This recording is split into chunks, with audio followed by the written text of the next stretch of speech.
북한이 미한 연합훈련을 이유로 반발하면서 사흘째 남북 연락채널 정기 통화에 응하지 않고 있습니다. 연락채널 전격 복원으로 한국 정부와 여권을 중심으로 거론됐던 남북관계 개선 기대감이 빠르게 식어가면서 한반도 정세가 다시 경색 국면 상황으로 변화하고 있습니다. 조상진 기자가 보도합니다.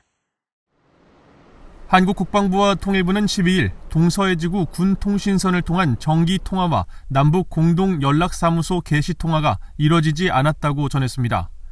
북한 측은 지난달 27일 13개월 만에 남북 통신 연락선을 복원한 뒤 2주 동안 한국 측과 정기적으로 통화를 했지만 미한 연합훈련의 사전 연습인 위기관리 참모훈련이 시작된 10일부터 한국 측의 정기 통화 시도에 응답하지 않고 있습니다.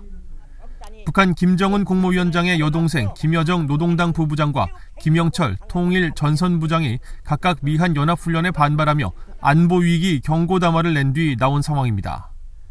김영석 전 한국통일부 차관은 통신선 복원 이후 곧바로 담화 공세로 나온 북한의 행동은 도발의 명분을 쌓기 위한 사전 각본에 따른 것이라면서 남북관계 회복에 힘을 쏟았던 한국 정부의 대응에 성급한 측면이 있다고 지적했습니다.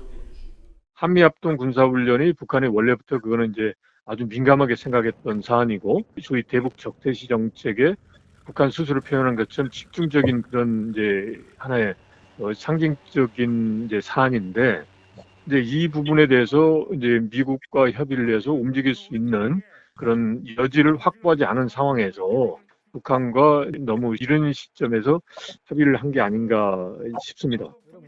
한국 정부 산하 국책연구기관인 통일연구원의 조한범 박사도 북한의 행보는 체제 결속에 초점을 맞춘 계산된 행동이라고 분석하고 내부 위기의 원인을 외부 세력에게 전가하기 위해 대남 비난을 계속 이어갈 것으로 전망했습니다.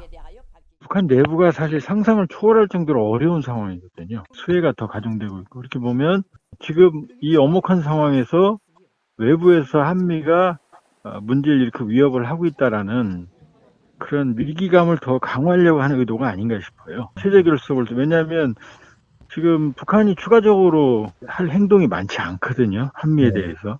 판을 완전히 깰 수도 없고, 그렇다고 지금 대규모 훈련을 할 수도 없고. 박원곤 이화여대 북한학과 교수는 북한이 미북 관계에서 한국의 중재자 역할이 갖고 있는 한계를 익히 알고 있을 것이라면서 북한의 행보에서 대남 관계는 중요 고려 요인이 되지 못할 것으로 분석했습니다.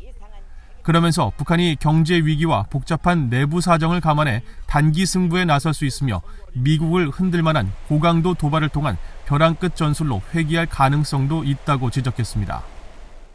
한반도의 긴장을 조성을 단기간 내에 할 생각이 있다라고 판단이 돼요. 내적 어려움이 어느 정도 한계에 도달했다라고 생각이 되고, 그렇기 때문에 빨리 긴장을 조성을 해야 다음 국면 전환이 가능한 거고요.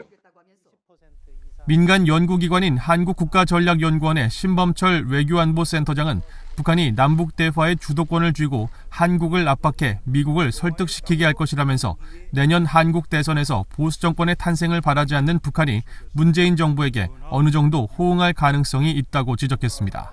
북한이 남북 대화의 가능성은 계속해서 열어두면서 문재인 정부를 압박할 것 같다고 생각해요. 왜냐하면 북한도 사실은 한국의 내년 대선을 고려할 때 다시 보수 정부가 탄생하는 것을 원하진 않을 것이다. 그러면은 문재인 정부에게 어느 정도 호응할 필요성은 느낄 거예요. 그렇기 때문에 판 자체를 계속 깨고 문재인 정부를 압박하는 것은 북한에게도 손실이 따르는 거죠. 향후 몇 년간의 정세를 고려할 때.